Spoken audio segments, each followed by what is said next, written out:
오늘 내용이 상당히 좀 쉽지가 않습니다. 내용들이 좀 어려운데 이 방향을 찾기가 좀 쉽지 않아요. 그래서 가능하면 오늘 우리가 이 빌라델비아 교회 약속의 말씀을 가능하면 좀 다 하도록 할 수 있도록 좀 해보겠습니다. 조금 바쁘겠지만 제가 조금 빨리 좀 진행을 하겠습니다.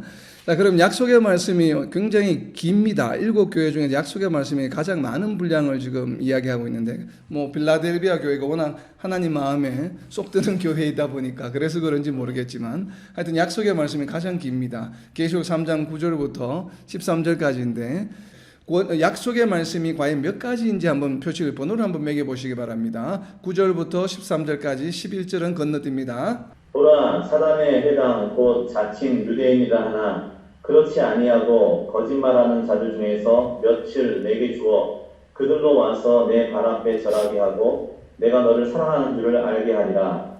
내가 나의 인내의 말씀을 지켰은즉 내가 또한 너를 지켜 시험의 때를 면하게 하리니 이는 장차 온 세상에 임하여 땅에 거하는 자들을 시험할 때라. 이기는 자는 내 하나님 성전의 기둥이 되게 하리니 그가 결코 다시 나아가지 아니하리라. 내가 하나님의 이름과 하나님의 성 곧 하늘에서 하나님께로부터 내려오는 새 예루살렘의 이름과 나의 새 이름을 그의 위에 기록하리라. 귀 있는 자는 성령이 교회들에게 하시는 말씀을 들을지어다. 아멘. 자, 몇 가지가 나옵니까? 약속의 말씀이 5가지요. 꽤 많죠. 자, 첫 번째 보겠습니다. 첫 번째는 9절 말씀에 나와 있는 바로 유대인들로 하여금 절하게 하고 너희가 사랑받는 존재임을 알게 하겠다라고 하는 약속의 말씀입니다. 그리고 이어지는 10절에 보면 시험의 때를 면하게 해주시겠다라고 하는 두 번째 약속의 말씀. 그리고 12절에 가면 성전의 기둥이 되게 해주시겠다. 성전의 기둥이 되게 하리니, 하나님 성전의 기둥이 되게 하리니 하는 것이 바로 세 번째 약속의 말씀입니다. 그리고 마지막 네 번째의 말씀은 새 이름을 새겨주겠다고 하는 것이에요. 그 이름이 하나님의 이름, 또 예루살렘의 이름, 예수님의 새 이름을 그의 위에 기록해 주겠다라고 이야기하고 있습니다. 그래서 이렇게 유대인으로 하여금 절하게 하는 것, 시험의 때를 면하게 해주는 것, 성전의 기둥이 되게 해주시겠다고 하는 것, 새 이름을 새겨주시겠다라고 하는 것이 등 이렇게 네 가지 약속의 말씀으로 보여집니다. 자, 이제 이 한 가지씩을 좀 지금 의미를 좀 살펴보려고 합니다. 우선 첫 번째 키워드가 보면 9절에 나와 있는 가장 첫 번째 키워드가 눈에 띄는 것이 바로 사탄의 회당입니다. 이 사탄의 회당에 대해서는 마이클 윌콕이라고 하는 신학자는 이렇게 해석을 했습니다. 사탄의 회당이라는 것은 가짜 하나님의 백성의 의미이다. 이에 대한 예를 9절에서, 그러니까 3장 9절에서 구약에서 세상 나라가 유대인들에게 와서 절하게 된다는 예언이 거꾸로 될 것임을 보여주고 있다. 이건 9절에 보면 나와 있죠. 지금 보면 유대인들이 와서 절하게 해준다라고 하는 이 표현 때문에 가짜 하나님의 백성. 그러니까 유대인은 원래 구약 시대에는 하나님이 선택한 백성이었죠. 그래서 유대인들이 이 신약 시대도 마찬가지예요. 자신들이 여전히 하나님이 선택한 백성이요 거룩한 백성이라고 이야기를 주장을 한 것입니다. 그 주장에 대해서 사탄의 회당이라고 하는 것은 그게 아니다. 이제는 더 이상 너희가 하나님의 백성이 아니라 예수 그리스도를 믿는 자들이 하나님의 백성이요 거룩한 백성이다. 라는 의미에서 가짜 이제 하나님의 백성, 즉 유대인이라고 하는 것이 거룩한 백성이라고 하는 것은 이제 더 이상 유효하지 않다라고 이렇게 해석을 했습니다. 근데 이 해석에는 제가 좀 동의가 잘 되지 않습니다. 왜냐하면 그렇다면 그냥 하나님의 백성이 아니라고 하면 되지. 굳이 사탄의 회당이라, 유대인을 사탄의 회당이라고 표현을 했거든요. 그러니까 이 사탄의 회당이라고 표현한 데는 그만한 이유가 있죠. 저희가 이제 스무나 교회 때 이미 나왔던 용어입니다. 요한계시록 2장 9절입니다. 요한계시록 2장 9절에 보면 내가 네 환난과 궁핍을 알거니와 실상은 네가 부요한 자니라. 자칭 유대인이라 하는 자들의 비방도 알거니와 실상은 유대인이 아니요 사탄의 회당이라. 아멘. 자, 스무나 교회의 칭찬의 말씀 중에도 유대인들은 어떤 자들이라고 이야기합니까? 유대인은 유대인이라 하는 자들의 비방. 결국 무엇인가 하면 유대인들이 비방하는 것이죠. 유대인들이 비방을 하기 때문에 이 유대인들을 유대인이 아니야, 비방을 하는 것을 보니까 너희는 더 이상 유대인이 아니야, 너희는 사탄의 회당이야 라고 한 이유가 바로 무엇인가 하면 유대인들이 비방을 하기 때문에 그렇습니다. 그런데 이 비방한 대상이 누군가 하면 성도들이에요. 그래서 유대인들이 성도들을 비방하니까 지금 예수님께서는 그들을 사탄의 회당이라고 불렀습니다. 이게 왜 그런가 하면 이 이야기를 이해하기 위해서는 요한계시록 12장 10절 말씀을 보아야 됩니다. 요한계시록 12장 10절 말씀입니다. 내가 또 들으니 하늘에 큰 음성이 있어 이르되 이제 우리 하나님의 구원과 능력과 나라와 또 그의 그리스도의 권세가 나타났으니 우리 형제들을 참소하던 자 곧 우리 하나님 앞에서 밤낮 참소하던 자가 쫓겨났고, 여기서 사탄을 무엇이라고 정의했습니까? 우리 형제들을 참소하던 자를 사탄이라고 불렀습니다. 바로 그와 같이 사탄의 회당이라고 하는 것은 어떤 자들이겠습니까? 우리 형제들을 참소하던 자들의 모임을 말합니다. 그래서 유대인들이 무엇을 했냐면 당시에 크리스찬들을 로마 법정에 고발을 했습니다. 제 크리스찬이야. 그러면 이제 로마 법정에 불려가서 재판을 받게 되죠. 그래서 이것을 스무나 교회에서는 비방한다라고 표현을 했고, 이렇게 유대인들이 앞장서서 크리스찬들을 로마 법정에 이제 고발을 하다 보니까 이 법정에 서서 예수님을 부인하지 않고 계속 신앙을 지키게 되면 결국 그 판결이 어떻게 났냐면 전부 사형으로 났습니다. 그렇기 때문에 이제 순교를 할 수밖에 없었죠. 그래서 스무나 교회에서 순교가 일어났던 배경을 지금 설명하고 있는 것인데, 그래서 유대인들이 성도들을 고발했기 때문에 그 고발한다는 걸 다르게 표현하면 참소하는 것이죠. 바로 로마 법정에 참소하던 자들이기 때문에 이것을 사탄의 무리라고 본 것입니다. 그래서 사탄의 회당이라고 하는 의미는 무엇인가 하면 유대인들이 가짜 하나님의 백성이라는 의미가 아니라 성도들을 로마 법정에 고발하던 자들이라는 얘기예요. 그래서 성도들로 하여금 핍박을 받게 했고 결국은 순교에 이르는 재판의 결과를 낳는, 결국 이제 고발한 그런 의미 때문에 유대인들을 사탄의 회당이라고 특별히 부른 것입니다. 그래서 이 사탄의 회당은 유대인들이 크리스찬들을 고발했기 때문에 그렇다라는 것이에요. 자, 그리고 이제 두 번째 나오는 키워드가 바로 절하게 하고입니다. 이 절하게 하고가 잘 이해가 되지 않습니다. 왜 절하게 하고라고 이야기를 했을까? 이 절하게 하고라고 하는 의미를 G.K. 빌레와 데이비드 캠프벨이라는 신학자는 이렇게 이야기했습니다. 수치심을 주기 위함이 아니라 유대인들로 하여금 회개하기 위한 것으로 이사야서 49장 23절을 인용한 것이다. 그러니까 유대인들로 하여금 유대인들한테 수치감을 주기 위한 것이 아니라는 것이에요. 유대인들을 불러다가 누구에게 절하겠습니까? 성도들에게 절하겠죠. 빌라델비아 교회 성도들에게. 바로 이렇게 절하게 한 것은 유대인들로 하여금 수치감을 느끼게 하기 위한 것이 아니라 그들로 하여금 회개하게 만들기 위한 것이에요. 그러면 이 의미가 무엇인가 하면 그러면 도대체 유대인들이 왜 이 빌라델비아 교인들 앞에 와서 절하면서 절하는 그 이유 때문에 회개하게 될까? 라고 하는 것은 잘 이해가 되지 않죠. 그렇기 때문에 여기서 인용한 이사야서 49장 23절 말씀을 보게 되면 이해가 됩니다. 무슨 내용 때문에 유대인들이 회개해야 되는지를 한번 표시해 보시기 바랍니다. 이사야서 49장 23절입니다. 왕들은 내 양보가 되며 왕비들은 내 유모가 될 것이며 그들이 얼굴을 땅에 대고 내게 절하고 내 발에 티끌을 합칠 것이니 내가 나를 여호와인 줄을 알리라. 나를 바라는 자는 지체를 당하지 아니하리라. 아멘. 아멘. 뭐 때문에 그렇습니까? 이 말씀을 봐도 잘 이해가 안 되죠. 이 말씀은 무슨 말씀인가 하면 이스라엘 민족에게 하시는 말씀입니다. 그러니까 이스라엘 민족이 나중에 어떤 너희가 대접을 받는가 하면 하나님께서 지금 예언하시는 것이에요. 이스라엘 민족의 미래에 대해서. 그러니까 세상의 왕들은 내 양부가 되며 왕비들은 내 유모가 될 것이며 결국 이스라엘 민족이 뭐가 된다는 얘기입니까? 왕족이 된다는 얘기죠. 왜냐하면 왕이 양부가 되고 왕비가 유모가 되면 왕자들이잖아요. 다 왕의 자손들이 될 것이며, 그리고 사람들이 얼굴을 땅에 대고 너희한테 절한다라는 것이. 그러면 절을 받는 대상은 누굽니까? 이스라엘 민족이죠. 이스라엘 민족이 세상 사람들로부터 이제 왕족이 되었기 때문에 세상 사람들로부터 백성들로부터 절을 받아요. 이것이 하나님께서 이스라엘 민족에게 해주신 약속입니다. 언약입니다. 언약. 너희가 나중에 이렇게 될 것이야. 그럼 결국은 절을 받는 대상은 누구입니까? 이스라엘 민족이고 절을 하는 사람들은 하나님 백성이 아닌 일반 사람들이죠. 그런데 이것을 빌라델비아 교회에 와서 지금 어떻게 말씀하시냐면 절을 받는 사람과 하는 사람이 바뀝니다. 자, 이사야서에서 누가 절을 하고 누가 주를 받았습니까? 세상 사람들이 이스라엘 민족에게 절을 했습니다. 그런데 지금 빌라델비아 교회에서는 이스라엘 민족인 유대인이 지금 세상 사람들에게 와서 절을 합니다. 그런데 이 세상 사람들은 어떤 사람들입니까? 예수님을 믿는 이방인들이에요.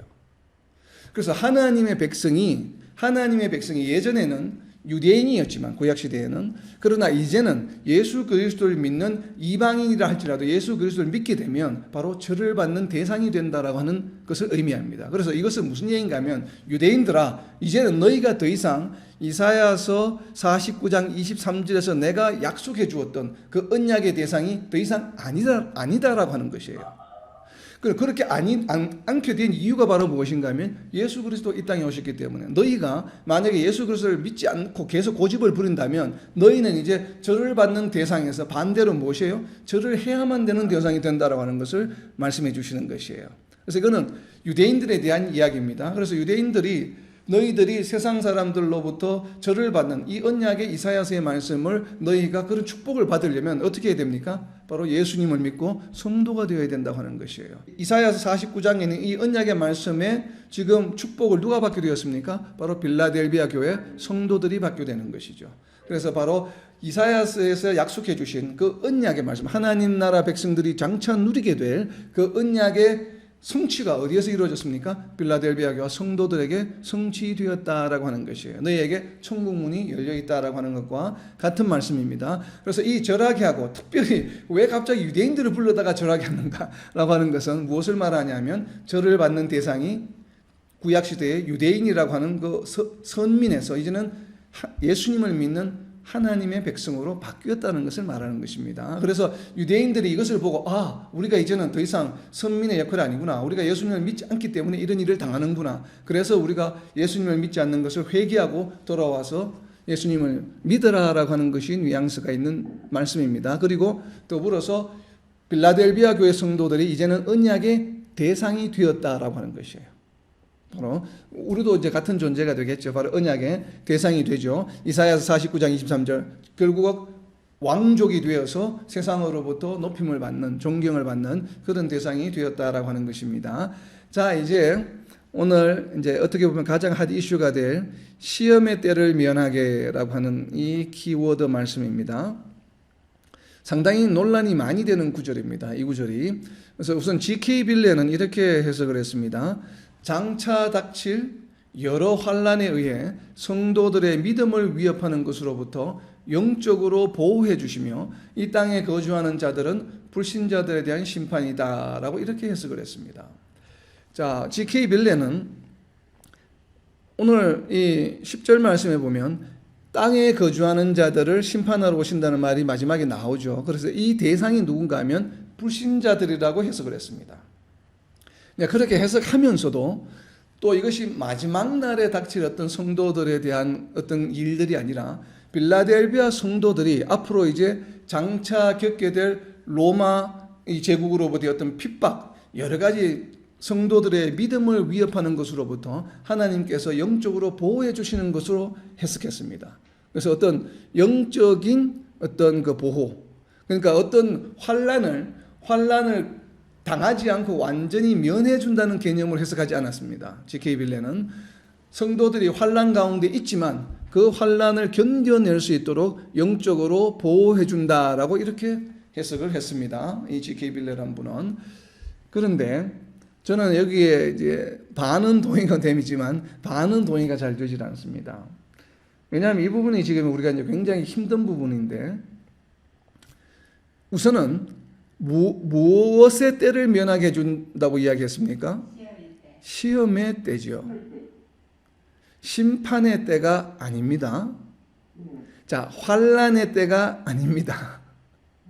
자, 우리가 요한계시록을 묵상하다 보면 시험, 때로는 환란, 그리고 우리가 이제 별명처럼 부르는 대환란이라고 부르는 것도 있죠. 그리고 때로는 시험이라고 이야기하고 때로는 환란이라고 이야기하기도 하고 때로는 화라고 이야기하기도 합니다.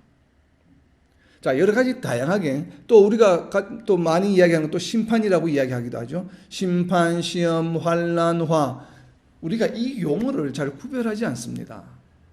지금 우리가 한글 번역이나 이 영어 해석, 영어 번역본도 보면 이것이 구별이 잘 안 되고 마치 하나인 것처럼 이렇게 여러 군데서 동일한 헬라어가 아니면 다른 헬라어가 같은 영어로, 같은 한국말로 또 어떨 때는 같은 헬라어가 또 다른 영어로, 다른 한국말로 막 이렇게 뒤죽박죽 번역이 되는 경향들이 있습니다.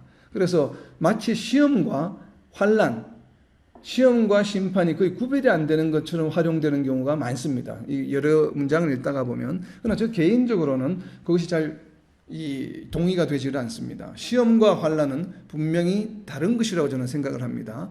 왜냐하면 그것이 구별되어야만 요한계시록을 좀 더 그 원어에 맞게끔, 뜻에 맞게끔 우리가 좀 해석을 할 수가 있습니다. 특별히 우리 많은 성도들이 또 혼돈하고 있는 것이 무엇인가 하면 첫 번째 인을 땜으로부터 시작해서 그때가 벌써 대환란이라고 생각하는 성도들이 의외로 많습니다. 그러니까 우리가 보통 마지막 날에 임할 대환란 그러면 보통 우리가 7년이라고 하는 기간을 많은 성도들의 상식을 우리가 잘 알고 있잖아요. 그래서 전환란 3년 반, 후환란 3년 반이라고 하는 것을 우리가 잘 알고 있는데, 그런데 이 대환란에 첫 번째 인과 두 번째 인과 첫 번째 나팔과 두 번째 나팔도 전부 이 대환란에 포함되는 것으로 생각하는 성도들이 거의 대다수입니다. 이것이 이제 우리가 그만큼 성경을 정확하게 읽지 않다는 얘기죠. 그래서 첫 번째 인과 두 번째 인, 세 번째 인, 네 번째 인, 다섯 번째 인, 그리고 첫 번째 나팔, 두 번째 나팔, 세 번째 나팔, 네 번째 나팔, 다섯 번째 나팔은 대환란에 속하는 것이 아닙니다. 이제 우리가 그래서 먼저 우리가 시험의 때를 면하게라고 살펴보기 전에 이 화라고 하는 개념부터 먼저 보려고 합니다. 우리는 보통 전환란과 후환란 이렇게 해서 두 개의 환란으로 우리는 많이 이해를 하고 있는데, 그러나 요한계시록에 화라고 표현되어 있는 기록되어 있는 것은 두 개가 아니고 세 개입니다. 자, 요한계시록 9장 12절입니다. 요한계시록 9장 12절과 13절 말씀입니다.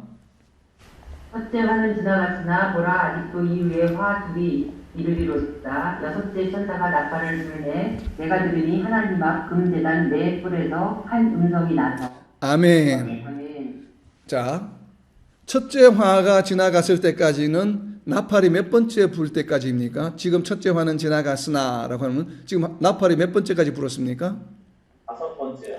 다섯 번째까지 불었다는 것을 13절에 보면 알 수 있죠. 왜? 지금부터 여섯째 천사가 이제 나팔을 부르기 때문에. 그러면 첫째 인으로부터 시작해서 다섯 번째 나팔까지는 첫 번째 화에 해당합니다. 그죠? 그리고 여섯 번째 나팔이 불기 시작하면서 화 둘이 이어집니다. 그러니까 이 화 둘이 바로 무엇인가 하면 전환란과 후환란에 관한 내용입니다. 이 화 둘이. 그러니까 결국은 첫 번째 화는 대환란이 일어나기 전에 일어나는 징조입니다. 대환란의 징조. 이것이 바로 첫 번째 인으로부터 시작해서 다섯 번째 나팔까지 일들은 대환란 전에 일어나는 첫째 화요, 바로 대환란의 징조입니다. 그래서 다섯 번째 나팔에 보면 50일 동안 황충이 나와서 괴롭힐 때가 있습니다. 특별히 기간이 명시되어 있습니다. 그래서 이 50일 동안 황충이 나와서 세상을 괴롭힐 때가 되면 이제 대환란이 시작되겠구나 하는 바로 마지막 징조가 다섯 번째 나팔입니다. 그러면 여섯 번째 나팔이 불게 되고 이 여섯 번째 나팔과 일곱 번째 나팔 사이가 바로 무엇인가 하면 전환란과 후환란입니다. 그래서 대환란 7년은 여섯 번째 나팔과 일곱 번째 나팔 사이에 있는 것입니다. 결국 다르게 표현하면 여섯 번째 나팔이 불면서 대환란이 시작되어서 일곱 번째 나팔이 불 때 대환란이 마치게 되고 천년왕국이 시작되는 것입니다. 이렇게 이러한 구조를 가지고 있습니다. 그렇기 때문에 우리가 지금 요한계시록에 나와 있는 화 중에 보면 첫 번째 인으로부터 시작해서 다섯 번째 나팔까지 나오는 일들을 보면 대충 보면 뭐 백마리 나오고 홍마리 나오고 뭐 가뭄이 있고 전쟁이 있고 그리고 또 황충이 나오고 또 막 불이 떨어지고 바다에 불이 떨어지고 육지에도 불이 떨어지고 막 이런 현상들이 일어나잖아요. 그러니까 지진이 나고 막 이러한 현상들이 일어나는데 이런 것들은 시험입니까? 환란입니까? 환란이죠. 전쟁이 일어나서 사람이 죽고, 그 다음에 뭐 불이 떨어져서 사람이 죽고, 황충이 나와서 사람을 괴롭히고 굉장히 심한 병에 시달리게 하는 것들은 시험이 아니고 환란이에요. 저는 환란으로 이래 그룹핑을 하고 싶습니다. 그렇다면 이 환란의 대상은 성도들입니까? 불신자들입니까? 아니면 모두 다입니까? 자, 이게 이제 우리가 헷갈리는 부분인데, 우리가 분명히 하나님께서는 우리로 하여금 환란으로부터 지켜주시겠다라고 약속을 하셨습니다. 오늘의 본문 말씀이 아니라 다른 곳에서도 환란으로부터 우리를 지켜주시는데, 환란으로부터 지켜주신다는 표현이 두 가지가 가능하죠. 환란을 당할 때 그 자리에 있지 않게 되면 면하게 되는 것이죠. 그러면 환란을 당하는 그 자리에 있으면서도 환란을 당하지 않는다는 얘기는 환란 가운데서도 보호해 주신다는 얘기죠. 저는 후자로 믿습니다. 그래서 환란 당하는 기간을 면해서 겪지 않는다라고 하는 것이 아니라 환란을 당하지만 환란 가운데에서도 우리를 보호해 주신다고 저는 생각을 합니다. 왜냐하면 첫 번째 인으로부터 다섯 번째 나팔까지 보면 인구의 4분의 1이 죽고 3분의 1이 죽고 이런 표현들이 나오잖아요. 사람들이 죽는데 그 죽는 사람들은 불신자들이지 성도들은 아닙니다, 분명히. 그렇다면 과연 그게 가능할까? 그게 실제적으로 가능합니다. 하늘에서 불이 떨어져도 불신자에게만 떨어진다는 얘기죠. 하늘에서 우박이 떨어지는데 불신자만 맞아요. 과연 그것이 우리가 과학적으로 가능할까? 우리는 의구심이 가잖아요. 근데 그게 실제로 성경에 기록이 되어 있습니다. 그렇게 하셨다는 것을. 어디에 기록이 되어 있습니까? 출애굽 때 다 기록이 되어 있죠. 출애굽 때 10가지 재앙이 있었는데 이스라엘 민족은 아무런 해가 없었어요.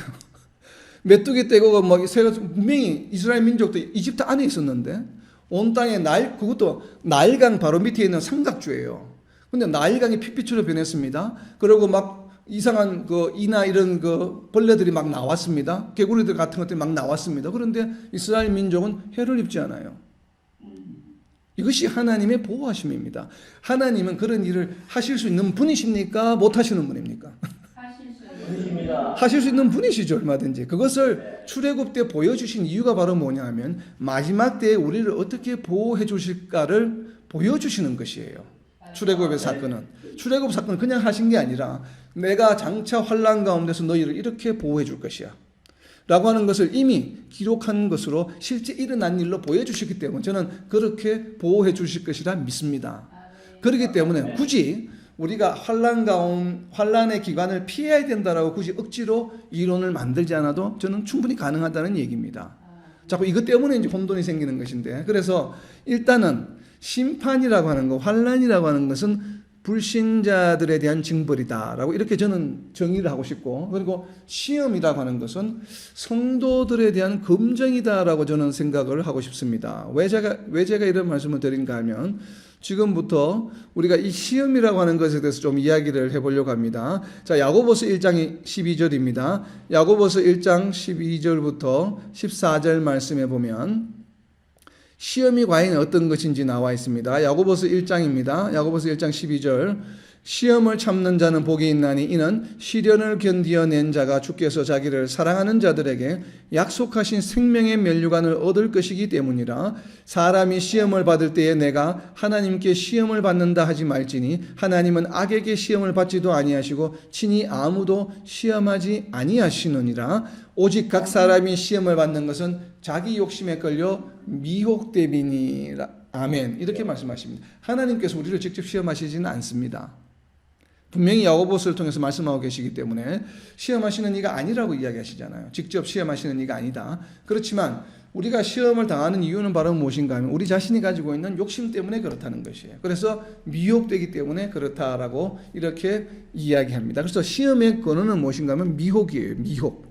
미혹되기 때문에, 즉 무언가로부터 내 욕심 때문에 아니면 무언가에 의해서 미혹되기 때문에 시험에 들게 된다라고 하는 것입니다. 자, 이제는 이 시험이 구체적으로 좀 어떤 것인지를 좀 살펴보려고 합니다. 자, 제가 화면을 좀 공유를 할게요. 조금 지난주가 같이 조금 어려운 내용일 수도 있는데 일단 이 요한계시록 3장 10절 말씀을 좀 우리가 잘 구조적으로 이해를 해야 됩니다. 이것을 이해하지 못하면 지금 3장 10절을 이해하는 것이 대단히 어렵습니다. 화면이 보이죠? 네. 자, 이 3장 10절에 좀 복잡하죠. 지금 3장 10절에 헬라어 원문이 좀 이렇게 길게 되어 있는데 핵심은 가장 주된 문장은 무엇인가 하면 내가 너희를 보면 제일 위에 있는 겁니다. 왼쪽 위에 내가 너희를 지켜주리라 라고 하는 것입니다. 그래서 우리 지금 한글 번역에는 면하게 해준다라고 번역되어 있는 이 헬라어 단어가 붉은색으로 되어 있는 것이 테이레이소라고 해서 테이레오라고 하는 이 원어의 변형입니다. 바로 미래형인데 테이레이소 미래적으로 내가 보호해 줄 것이다. 킵이라는 의미입니다. 사실은 면하게 해준다는 의미가 아니라 그렇다면 왜 한글 번역에 이것을 보호해 준다, 지켜준다라고 번역을 하지 않고 왜 면하게 한다라고 번역을 했을까? 나름대로 이유가 있습니다. 그 이유가 무엇인가 하면 바로 이 밑에 있는 from이라고 적어놨죠. 액테이서 호라스라고 하는 이 이제 전치사구 때문에 그런데 지켜주는데 무엇으로부터 지켜주냐 하면 에크라고 하는 이 전치사는 from 혹은 out of란 뜻입니다. 무엇으로부터.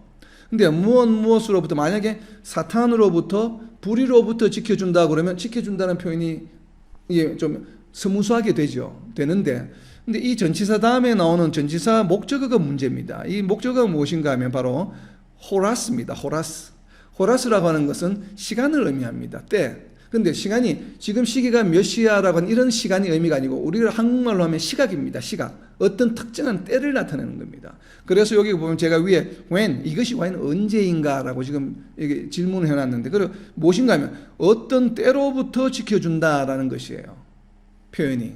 한글로 그대로 직역을 하게 되면 그러다 보니까 어떤 때로부터 지켜준다라고 이렇게 이야기를 하니까 어떤 때를 면하게 해주시나 보다 이렇게 해석이 된 것이에요. 그래서 지금 한글 번역은 직역을 한 것이 아니라 의역을 한 것입니다. 이게 지금 한글 번역은 그렇다 보니까 어떤 때로부터 지켜준다라고 하는 것이 직역이니까 그렇다면 어떤 때로부터 면하게 해준다라고 이렇게 지금 해석을 한 것입니다. 이것이 바로 우리 장로교회의 다수가 이렇게 해석을 합니다. 그래서 우리가 장로교회에서는 바로 환난 전에 성도들이 휴거를 한번 먼저 한다라고 또 생각을 합니다. 그래서 이 휴거를 invisible 휴거다. 눈에 보이지 않는 휴거요. 나중에 환난이 끝나고 천년왕국 때 다시 휴거한다라고 이렇게 휴거를 2번 하는 것으로 해석하는 것이 다수입니다. 지금 그래서 앞에 보이는 휴거를 invisible 휴거, 눈에 보이지 않는 휴거다. 왜? 이 말씀 때문에 지금 그렇게 해석이 된 것입니다. 왜냐하면 때를 면하게 해준다고 해석을 했기 때문에. 그래서 이 때를 환난 기간으로 해석을 했습니다.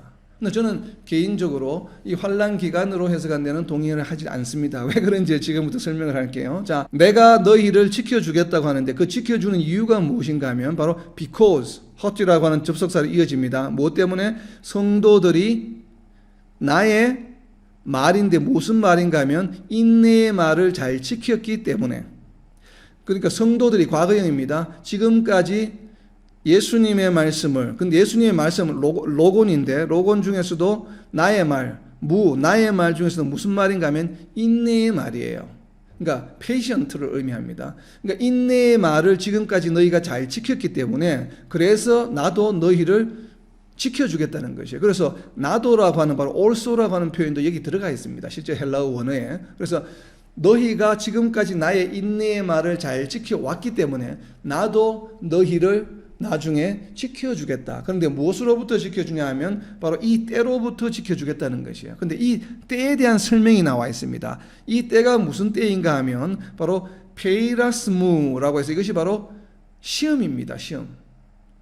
페이라스무라고 하는 시험인데 시험의 때에 너희를 지켜주겠다라고 하는 얘기예요. 그래서 이 페이라스마스라고 하는 것은 시험이에요. 어떤 환난을 의미하는 것이 아닙니다. 시험인데 이 시험은 무엇을 의미하냐? 우리가 보통 대환난할 때 환난이라고 하는 것은 헬라어로 슬립시스라고 하는 단어가 따로 있습니다. 슬립시스라고 하는 환난, 역경, 어려움. 우리가 이것을 이제 앞에 그레이스를 붙여서 대환난이라고 쓰기도 하고 환난을 나타낼 때는 보통 슬립시스라는 단어를 쓰는데 근데 여기에 지금 쓰여진 이 페이라스머스라고 하는 단어는 시험이에요. 보통 사탄이 유혹하는 temptation 혹은 test, trial이라고 번역이 되는 단어입니다. 그래서 우리 한글로도 시험이라고 지금 표현이 되어 있고, 이것을 시험의 때로부터, 시험의 때에 대한 설명이 있고, 그리고 이것이 또 무엇을 의미하는가 하면 이 때가 그렇다면 언제 오는가에 대한 설명을 또 합니다. 그래서 밑에 보면, 왼쪽 밑에 보면 테이스 멜루세이스, 이 때가 언제 오냐, 금방 오는 것처럼 이야기합니다. is about to come, 금방 온다. 금방 온다는 의미예요. 제일 밑에 있는 것은. 그래서 come, 여기서 come이라고 되어 있죠. 에르케스타이 해서 금방 온다라는 뜻이고, 근데 이 금방 오는데 어디에 오냐 하면 에피라고 해서 on, 테이스 오른쪽 부분입니다. 오이쿠메네이스는 바로 월드, 세상을 말합니다. 그러니까 지금 온 세상에, 홀레이스에서 온 세상에 이 때가 곧 온다는 것이에요. 이 때가, 여기 있는 이 표현은 무엇인가 하면, 이 때가 언제 오냐 하면, 이 온 땅에 곧 온다. 그런데 온 땅에 오는데, 이 온 땅에 오는 목적이 또 무엇인가 하면 제일 밑에입니다. 온 땅에 오는 제일 밑에 있는 그 오른쪽 제일 밑에 보면, 온 땅에 오는 그 목적이 무엇인가 하면, 페이라사이 해서 이제 아까 우리가 알아보았던 이 시험의 때에 해당하는 명사의 동사형입니다. 페이라사이. 그래서 이 때가 무엇인가 하면 온 땅에 임하는 때인데, 그 목적이 무엇인가 하면 이 온 땅에 거하는 자들을 시험하러 오는 때라고 이야기하는 것입니다. 결국은 이 때는 무엇인가 하면 온 땅에 있는 자들을 시험하는 때예요. 그렇다면 여기서 이제 중요한 것은 이 온 땅에 거하는 자들이 과연 누구인가 하는 것입니다. 그래서 장로교에서 해석하는 것은 대부분 해석자들은 이 온 땅에 있는 자들 불신자들이라고 이야기를 합니다. 자, 그런데 여기서 이제 의문이 드는 것이, 만약에 온 땅에 있는 불신자들을 시험하러 온다라고 하는 표현이 좀 저는 어색합니다. 자, 온 땅에 있는 불신자들이라고 한다면 그냥 온 땅에 있는 불신자들을 심판하러 오신다라고 하면 해석이 명확하죠. 벌을 주러 온다든지 그렇다면 이해가 됩니다. 그럼 온 땅에 심판하러 오실 때구나라는 것이 이해가 되는데, 그런데 온 땅에 있는 자들을 시험하러 온다라고 이야기를 하고 있습니다. 그럼 과연 이 시험한다라고 하는 페리라사이라고 하는 이 단어, 그리고 명사로 이렇게 쓰여 있는 이 단어는 도대체 시험한다라고 하는 것은 무엇일까라고 하는 것을 좀 우리가 이해해 볼 필요가 있다는 것입니다. 과연 시험한다는 것은 무엇을 말할까요? 시험한다라고 하는 이 방금 우리가 알아본 이 페이라스모스라고 하는 단어는 무엇인가 하면, 이것이 어떤 대상이 이것인가 저것인가 알아보기 위한 것을 말해요. 우리가 지금 코로나처럼 코로나가 걸렸는지 안 걸렸는지 알려면 뭘 합니까? 테스트를 하죠. 테스트. 시약으로 테스트를 하냐. 바로 이때 쓰는 용어입니다. 그러니까 테스트하는 목적은 무엇입니까? 무언가를 판별하기 위해서 하는 것이에요. 누군가를 골탕 먹이기 위해서 이렇게 골탕하게 해서 유혹한다는 의미가 아니고, 이 의도는 무엇인가 하면 대상이 무엇인지를 분별하고 판별하기 위해서 하는 시험을 말합니다. 그럴 때 사용하는 단어가 바로 이 페이라스마스라고 하는 단어입니다. 그렇다면 이 땅에 존재하는 불신자들을 무엇을 판별하기 위해서 시험을 할까요? 불신자들을 판별할 게 뭐 있습니까? 다 불모탱인데 전혀 판별할 이유가 없잖아요. 그래서 저는 이 땅에 존재하는 자들을 판별한다는 것은 이 땅에 존재하는 자들 모두를 대상으로 하는데, 그 모두를 다 대상으로 해서 하는 자들 중에 판별하는 이유는 무엇인가 하면 하나님이 지켜 보호할 대상인가 아닌가라고 하는 것입니다. 시험의 대상이 누군가 하면, 시험으로부터 지켜주시겠다고 하는 것은 무엇인가 하면 바로 성도들이 그 대상이라고 생각을 합니다. 그럼 성도들이 시험 받는 이유는 무엇입니까? 성도인지 아닌지가 판별되는 상황입니다. 그러한 상황에서 어떻게 하신다고요? 그 상황을 면해 주시겠다는 것이 아니라 너희가 성도인지 아닌지를 시험받게 되는 그 상황 가운데서 너희가 끝까지 성도로서 자격을 유지할 수 있도록 지켜주신다라고 하는 것이에요. 저는 이렇게 해석을 하고 싶습니다. 그러면 전체적으로 왜 시험이라고 하는 단어를 썼는지, 왜 이 땅에 있는 자들이라고 이야기를 하는지, 자, 빌라델비아 성도들에게 지금 이야기하고 있습니다. 2000년 전에 빌라델비아 성도들이 살아있는 동안에 마지막 날이 임할 수도 있고 그렇지 않을 수도 있죠. 우리가 결과적으로는 그렇지 않다고 하는 것이 지금 우리가 이루어졌지만, 그러나 만약에 빌라델비아 성도들이 살아있는 가운데 마지막 심판의 날이 임했다고 한다면 그때 땅에 남아있는 자들의 대상은 누구입니까? 바로 빌라델비아 성도들이 되겠죠. 그렇지만 이미 2000년이 지나면서 많은 성도들이 이미 죽었습니다. 그리고 저희들도 우리 생애에 만약에 하나님의 심판이 임한다면 이 땅에 남아있는 자들을 시험할 때 그 시험의 대상은 저희들이 되겠죠. 그러나 우리가 죽고 나서 그때가 온다면 우리는 그 대상에서 제외되겠죠. 그렇기 때문에 이미 죽은 성도들에게는 이 말씀이 적용이 되겠습니까? 적용이 되지 않겠습니까? 적용이 안 되는 말씀이죠. 그러나 빌라델비아 교인들에게 당시에 말씀하실 때에는 그들이 대상이 될 수도 있는 가능성이 있었습니까? 없었습니까? 그건 아무도 모르죠. 하나님만 아시기 때문에 얼마든지 가능성이 있었죠. 그렇기 때문에 저는 이 말씀을 두 가지로 해석하고 싶습니다. G.K. 빌레가 해석했던 것처럼 장차 닥칠 여러 환난과 핍박에 성도들의 믿음을 위협하는 것으로부터 영적으로 보호해주기 위한 말씀도 됩니다. 단기적으로는. 그러나 뒤에 나오는 말씀, 이 온 땅에 있는 자들을 시험할 때라고 하는 것으로 보면 이거는 종말론적 시각입니다. 분명히. 우리가 종말론 시각이 분명히 맞지만 그러나 또 우리 현재에 우리가 적용하게 되면 우리를 환난 가운데서 끝까지 지켜주신다는 것으로도 응용해서 적용해서 해석해 볼 수는 있겠죠. 그러나 궁극적인 원래의 뜻은 종말론적 해석입니다. 그런데 성도들이 왜 그럼 이 시험의 대상이 되는가를 알 수 있는 정말 맞을까? 그럼 왜 성도들이 시험을 받는다고 이야기할까? 그러면 대환란이나 세 가지 화 중에서 도대체 성도들이 그렇다면 이 시험의 때는 언제겠습니까? 성도들이 언제 시험을 받습니까? 언제 우리가 지금 화가 첫 번째가 있고 둘째 화가 있고 셋째 화가 있는데 전 환란과 후 환란이 있는데 도대체 성도들 시험 받을 때는 언제일까요? 막 불이 떨어질 때, 화산이 폭발할 때, 막 전쟁에서 죽게 될 때입니까? 그거는 시험이 아니고 환란이라고 이야기했죠. 그렇기 때문에 그때는 아니에요. 그때는 이미 출애굽 때 보호해 주신 것처럼 우리를 보호해 주십니다. 환란 가운데서. 그렇기 때문에 이거는 분명히 그것과 구별되는 시험의 때라고 저는 해석을 하고 싶습니다. 바로 그것이 언제인가 하면 그것을 알 수 있냐 하면 요한계시록 2장 10절에 보면 정말 성도들이 이 시험의 대상이다라고 하는 것을 알 수 있는 구절이 이미 요한계시록 2장 10절에 나와 있습니다. 너는 장차 받을 고난을 두려워하지 말라. 볼지어다 마귀가 장차 너희 가운데서 몇 사람을 옥에 던져 시험을 받게 하리니 너희가 10일 동안 환난을 받으리라. 내가 죽도록 충성하라. 그리하면 내가 생명의 관을 내게 주리라. 아멘. 이 서머나 교회에 하신 말씀이에요. 서머나 교회에 하신 말씀인데 지금 마귀가 뭘 한다고 합니까? 장차 몇 사람을 뭐 하게 한다고요? 성도들을? 시험을 받게 한다고 분명히 나와 있죠.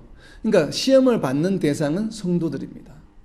그리고 그 시험을 면해준다고 이야기하고 있습니까? 아니죠. 환란을 받는데 10일 동안 환란을 분명히 받습니다. 10일 동안 환란을 받는데 환란을 받으리라 환란을 받는다고 되어 있죠. 네가 죽도록 충성하라. 그러니까 죽도록 충성하면 어떻게 된다고요? 생명의 관을 주리라. 생명의 면류관을 쓰게 된다는 얘기죠. 그렇다면 네가 죽도록 충성할 수 있도록 누가 해주시는 것입니까? 하나님께서 예수님께서 해주시겠다고 하는 약속의 말씀을 지금 빌라델비아 교회 성도들에게 저는 하고 있다고 생각을 합니다. 그래서 성도들이 장차 물론 이 스머나 교회에 하시는 이 말씀도 로마 당시에 핍박을 받는 순교의 상황 가운데서 장차 끝까지 견디라고 하는 단기적인 측면이 분명히 있습니다. 그리고 또 종말론적으로 이렇게 생명의 관을 너희가 받게 된다라고 하는 말씀이기 때문에 분명히 종말론적으로도 성도들이 시험을 받는 상황이 저는 일어난다라고 생각합니다. 누구에 의해서 시험을 받습니까? 마귀에 의해서 받죠. 요한계시록 뒤에 읽다가 보면 마귀와 사탄이 성도들을 시험하는 장이 나옵니다. 바로 저는 시험의 때를 면하게 해준다고 하는 시험의 때가 바로 그때라고 생각을 합니다. 방금 우리가 읽어본 것처럼 요한계시록 2장 10절 말씀과 지금까지 우리가 환난과 시험을 구별한 것처럼 마귀가 사탄이 성도들을 시험하는 때가 옵니다. 그때가 언제인가 하면 바로 요한계시록 13장 14절에 나옵니다. 13장 14절을 제가 읽겠습니다. 무엇인지 한번 표시해 보시기 바랍니다. 요한계시록 13장 14절입니다. 짐승 앞에서 받은 바 이적을 행함으로 땅에 거하는 자들을 미혹하며 땅에 거하는 자들에게 이르기를 칼에 상하였다가 살아난 짐승을 위하여 우상을 만들라 하더라. 아멘. 자, 여기에서 누가 무엇을 합니까? 짐승들이 땅에 거하는 자들을 미혹합니다. 13장 앞에 보면 땅에 지금 거하는 바다에 있는 바다 짐승과 땅의 짐승이 지금 나와서 하는 행동들입니다. 그래서 짐승 앞에서 받은 바 이적을 행함으로 땅에 거하는 자들을 미혹합니다. 땅에 거하는 자들 누굽니까? 온 세상 사람들이겠죠. 성도들도 포함이 되겠죠. 그래서 그들을 미혹해서 뭐하게 합니까? 우상을 만들고 짐승에게 경배하게 합니다. 그런데 여기에서 어떤 일이 일어납니까? 경배하는 자들도 있지만 경배하지 않는 자들이 있죠. 경배하지 않는 자들은 어떻게 됩니까? 다 죽게 되죠. 순교하게 되죠. 그래서 이 자들이 어떻게 됩니까? 바로 순교하고 나서 첫째 부활에 참여하는 자들이 되게 됩니다. 그렇다면 결국은 이 두 짐승에 의해서 순교하는 자들이, 순교하는 성도들이 존재합니까? 존재하지 않습니까? 그리고 이 두 짐승이 활동하는 시기는 전 환란입니까? 후 환란입니까? 후 환란 기간 중이죠. 바로 후 환란 기간 중에 두 짐승에 의해서 시험을 당하는 대상들은, 환란을 받는 대상들은 온 세상 사람들이지만 특별히 시험의 대상이 되는 자들은 성도들입니다. 당시에 살아있던 성도들, 살아있는 성도들. 이 성도들이 무슨 시험을 받습니까? 우상에게 경배하라고 하는 시험을 받습니다. 그러한 미혹을 당합니다. 그런데 그 미혹을 뿌리치고 끝까지 자기의 믿음을 지키게 되는 결과는 어떻게 됩니까? 짐승들에 의해서 순교를 당하게 됩니다. 그럼 이 순교를 당한 자들은 어떠한 복을 누립니까? 바로 요한계시록 20장 4절입니다. 요한계시록 20장 4절, 천년 왕국에 대한 말씀입니다. 요한계시록 20장 4절입니다. 또 내가 보자들을 보니 거기에 앉은 자들이 있어 심판하는 권세를 받았더라. 또 내가 보니 예수를 정언함과 하나님의 말씀 때문에 목배임을 당한 자들의 영혼들과 또 짐승과 그의 우상에게 경배하지 아니하고 그들의 이마와 손에 그의 표를 받지 아니한 자들이 살아서 그리스도와 더불어 천년 동안 왕노릇하니. 아멘.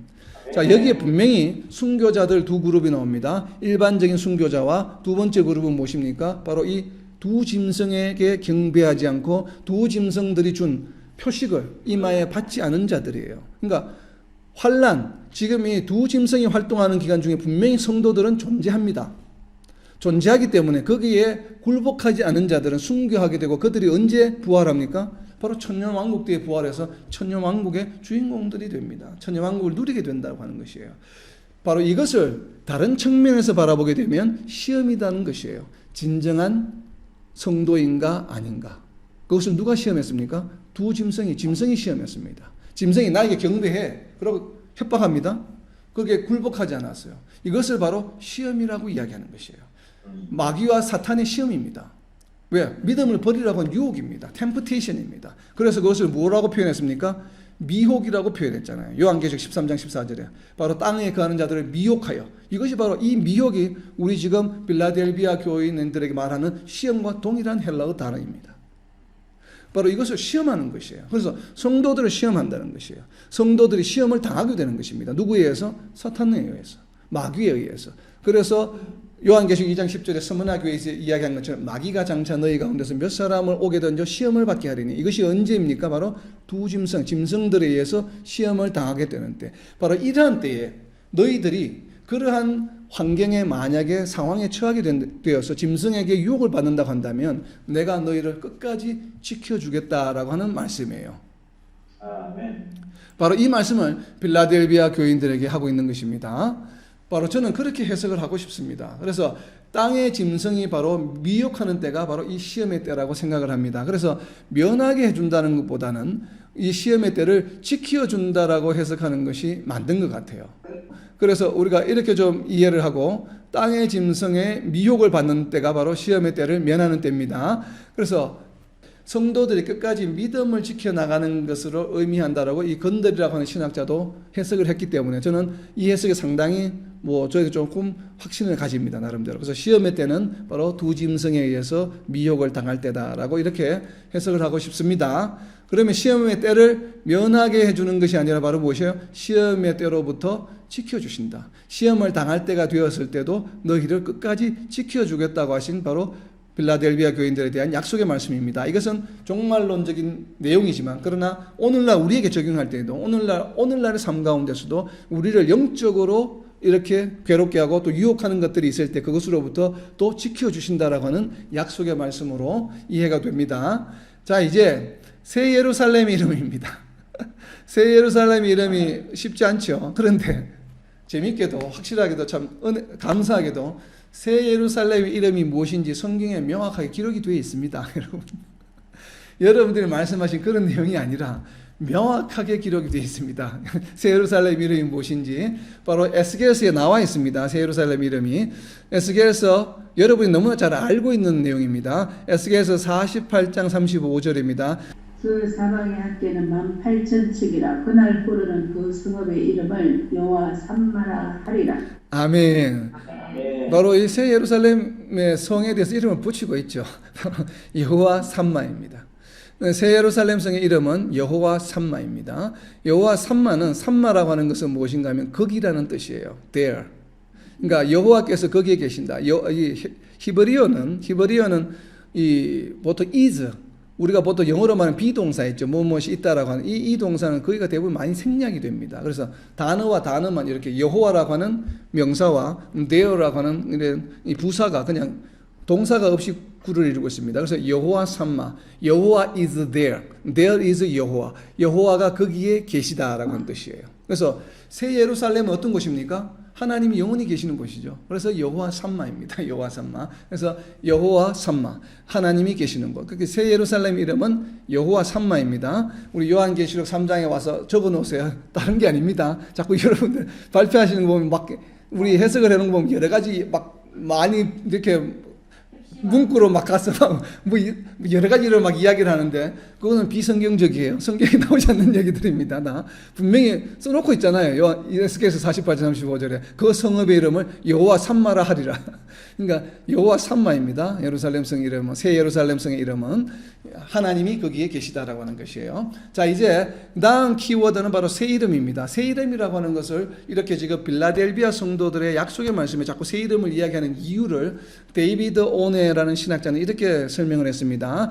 람세이라고 하는 이제 그 성경 역사학자에 의하면 빌라델비아라고 하는 도시는 이름이 2번 바뀌게 됩니다. 그래서 황제 이름을 따라서 이름이 2번 바뀌게 되는데 이름이 이렇게 2번 바뀐 도시이기 때문에 특별히 빌라델비아 교회 약속의 말씀을 이야기할 때에 그리고 빌라델비아의 메시지를 보낼 때에 이름이 바뀌는 바로 새 이름에 대한 이야기를 여기서 많이 언급하고 있다. 이렇게 이제 역사적인 배경에서 좀 해석을 했습니다. 뭐 일면 공감이 가는 얘기입니다. 그렇지만 이 새 이름이라고 하는 것은 저는 조금 다르게 봅니다. 왜냐하면 지난번에도 말씀을 드렸지만 하나님께서 주시는 이름입니다. 새 이름은 사람에게 다른 이름을 지어주는 것이 아니라 어떤 사람이 있는데 하나님께서 그 사람에게 새로운 이름을 늘 부여를 하십니다. 근데 그때는 언제인가 하면 항상 하나님께서 그 사람을 하나님의 일에 사용하실 때입니다. 이전에 살아오던 삶과는 다르게 하나님께서 도구로 사용하실 때 새로운 이름을 부여하시기 때문에 그러한 관점에서 새 이름을 좀 이해하는 것이 필요하다고 생각을 합니다. 어떤 빌라델비아의 역사적인 배경보다는 창세기 17장 5절입니다. 창세기 17장 5절에 보면 하나님께서 이제 아브라함이라고 이름을 불러주시는 겁니다. 창세기 17장 5절입니다. 이제 후로는 내 이름을 아브라함이라 하지 아니하고 아브라함이라 하리니 이는 내가 너를 여러 민족의 아버지가 되게 함이니라. 아멘. 바로 이때가 언제인가 하면 그 할례를 받는 장면입니다. 이 창세기 17장은 할례장이라고 하죠. 바로 이스라엘 하나님의 백성으로 이제는 언약을 해주신 것이에요. 언약의 징표로 주신 할례를 할 때에 그때 이름을 아브라함에서 아브라함으로 새 이름을 주셨습니다. 자, 신약에도 있습니다. 요한복음 1장 42절입니다. 요한복음 1장 42절에 보면 데리고 예수께로 오니 예수께서 보시고 이르시되 네가 요한의 아들 시몬이니 장차 게바라 하시니라. 게바는 번역하면 베드로라. 예수님께서 어부를 불러서 예수님의 제자로 사도로 사용하실 때 이름을 바꾸어 주셨습니다. 바로 게바, 베드로라고 불러주셨죠. 이렇게 하나님께서는 예수님께서는 새로운 무언가의 삶의 시작을 할 때 새 이름을 붙여주시는 것입니다. 그렇다면 우리 성도들은 어떤 이름을 새 이름을 가지고 있습니까? 이전에는 죄인으로 살았습니다. 이제는 하나님의 백성으로 삽니다. 하나님의 백성을 불러준 목적이 무엇이라고 이야기했습니까? 단순히 우리 자신의 구원만을 위한 것이 아니라고 했죠. 우리로 하여금 로마서 8장 16절에 있는 말씀처럼 성령께서 우리의 영과 더불어서 우리가 하나님의 자녀임을 세상을 향하여 드러내기 위함입니다. 우리를 불러주신 것은. 그렇다면 우리를 무슨 도구로 사용하십니까? 하나님의 임재를 나타내는 하나님께 영광을 돌리는 도구로 성도를 사용하시는 것이에요. 맞습니까? 바로 그것이 네. 우리 성도의 새로운 이름입니다. 그 새로운 이름이 바로 무엇입니까? 요한계시록 21장 7절에 나와 있습니다. 이기는 자는 이것들을 상속으로 받으리라. 나는 그의 하나님이 되고 그는 내 아들이 되리라. 바로 하나님의 아들. 우리가 지난주 살펴보았죠. 우리 이마에는 뭐라고 적혀 있습니까? 사랑하는 아들 오브 야훼. 하나님의 사랑하는 아들이라고 하는 우리 면류관을 이미 우리가 쓰고 있는 것이죠. 우리의 새 이름은 무엇입니까? 하나님의 사랑하는 아들입니다. 이것을 하나님께서 예수님이 세례를 받으실 때 누가복음 3장 22절에 보면 성령이 비둘기같이 내릴 때 사랑하는 내 아들이다. 아들이라고 불러주셨죠. 바로 그것이 예수님의 새 이름이 되었고 그 이름이 우리 이마에 하나님의 이름과 예수님의 새 이름이 지금 우리 이마에 기록이 되어 있다고 요한계시록에 분명히 선포되어 있습니다. 자, 이제 마지막입니다. 성전의 기둥이 되게 해주시겠다. 하고 많은 것 중에 왜 하필이면 기둥일까요? 자, 이것을 위해서 화면을 좀 공유하겠습니다. 이걸 보시면 왜 허구 많은 것 중에 기둥이라고 이야기하셨을까를 금방 알 수 있습니다. 이게 지금 그리스에 있는 신전입니다. 그러니까 그리스 로마 시대의 신전의 건축 양식이 이렇습니다. 근데 이것이 지진과 해풍과 태풍과 여러 가지 자연 환경에 의해서 막 무너지고 이렇게 좀 딸고 하는데 지금 남아있는 게 뭐가 남아있어요? 여기도 보면 기둥만 남아있죠. 이게 아마 고린도일 거예요. 제가 지금 기억에. 고린도에 있는 옛날 고린도에 있는 무슨 신전인데 기둥만 남아있죠. 바로 이와 같은 의미가 있기 때문에 이 로마 당시에 이 지금 요한계시록에 쓰일 당시에 또 성경이 기록될 당시에 보면 기둥이라는 표현이 자주 나옵니다. 왜냐하면 그것이 그 사람들에게는 이것이 오래 견디는 거구나, 끝까지 살아남는 존재구나 라고 하는 의미가 있습니다. 그렇기 때문에 이제 성전의 기둥이라는 얘기를 많이 사용합니다. 그래서 알란 존슨이라는 신학자도 바로 이렇게 해석을 했습니다. 지진이 많이 일어났던 빌라델비아이기 때문에 지진에도 남아있는 사원의 기둥들을 비유해서 이렇게 성도들이 견고하게 남아있는 것을 상징했다. 우리 사진을 보니까 이해가 되죠. 그리고 이안 포리안 신학자도 유대인 성전의 기둥은 장식용이라면 로마 신전의 기둥은 전체 건물을 떠받치는 역할을 합니다. 그러니까 방금 우리가 본 것처럼 전체 모든 것을 떠받치는 역할을 했습니다. 이 로마 신전들은. 그렇기 때문에 하나님 나라의 주축입니다. 제가 성경 구절 두 구절만 찾아보고 마치겠습니다. 바로 갈라디아서 2장 9절입니다. 갈라디아서 2장 9절에도 보면 또 기둥같이 여기는 야고보와 게바와 요한도 내게 주신 은혜를 알므로 나와 바나바에게 친교의 약속을 하였으니 우리는 이방인에게로 그들은 할례자에게로 가게 하려 함이라.